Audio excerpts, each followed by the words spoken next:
ये कहानी है इकबाल की, जो कि एक 16 साल का बच्चा था जो अपने अब्बू के साथ एक छोटे से गांव में रहता था। इकबाल के पिता बीमार थे, इसलिए इकबाल को ही काम करके घर चलाता था। एक दिन अचानक उसकी अब्बू की तबीयत कुछ ज़्यादा खराब हो गई और उसके अब्बू का देहांत हो गया। इकबाल की मदद करने वाला कोई नहीं था, इसलिए इकबाल खुद अपने अब्बू को कब्रिस्तान ले गया। वो अकेला सब कुछ कर रहा था। कब्र खोदते खोदते कब दोपहर से शाम और शाम से रात हो गई, उसे कुछ पता ही नहीं चला। जब वो अपने अब्बू को दफना के कब्रिस्तान की गेट की तरफ आया, जब तक काफ़ी रात हो चुकी थी, हवा भी तेज़ चलने लगा था। अचानक इकबाल को किसी ने पीछे से आवाज़ दिया, इकू। जब उसने पीछे घूम कर देखा तो कोई नज़र नहीं आया।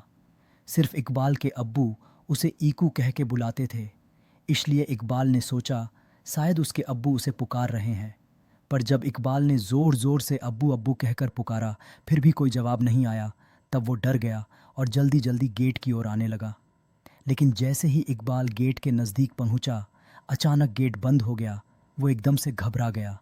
कब्रिस्तान की दीवारें और गेट बहुत ऊंचे थे कि वो उसे किसी भी तरह पार नहीं कर सकता था। कब्रिस्तान का एक और गेट था जो कि पीछे की तरफ था, लेकिन उस गेट तक जाने के लिए इकबाल को वापस कब्रिस्तान के बीच से होकर जाना था। किसी तरह हिम्मत जुटाकर उसने दूसरे गेट तक जाने का फैसला किया। वो सुनसान कब्रिस्तान के बीच से जा ही रहा था कि अचानक उसे दूर एक आदमी दिखाई दिया। वो उस आदमी के पास गया और पूछा, कौन हो तुम? उस आदमी ने कोई जवाब नहीं दिया। इकबाल फिर से उसे पूछने ही वाला था कि उस आदमी का सिर अचानक से पीछे घूम गया। उसका दोनों आंखें लाल थीं और इकबाल को गुस्से से देख रहा था। ये देखकर इकबाल बहुत डर गया और भागने लगा। भागते भागते वो एक कब्र के पास जाकर रुका और किसी तरह वहीं पे रात गुजारने का फैसला किया। कुछ ही देर में उसके चारों तरफ कोहरा आने लगा। अचानक उसने कोहरे में एक औरत को भागते हुए देखा। उस औरत के पीछे पीछे एक बच्चा भी भाग रहा था और उस बच्चे के पीछे एक और औरत भाग रही थी। लेकिन वो औरत भागते भागते अचानक रुक गई और इकबाल की तरफ आने लगी। जैसे ही कोहरा हटा, उस औरत का चेहरा इकबाल को साफ साफ दिखने लगा। उस औरत को देखकर इकबाल बहुत डर गया, मानो जैसे कि वो औरत सालों से उस कब्रिस्तान में रहती हो। वो औरत इकबाल के करीब आ रही थी और इकबाल धीरे धीरे पीछे हट रहा था। अचानक इकबाल का पैर फिसला और वो एक कब्र में जा गिरा। कब्र इतनी गहरी थी कि वो वहाँ से निकल भी नहीं पा रहा था।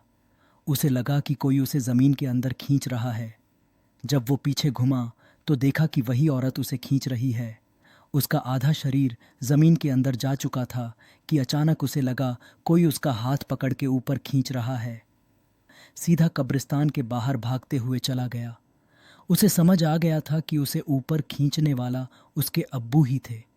इसीलिए कहते हैं, जो आपसे सच्चा प्यार करता है वो आपको मरने के बाद भी मदद करता है।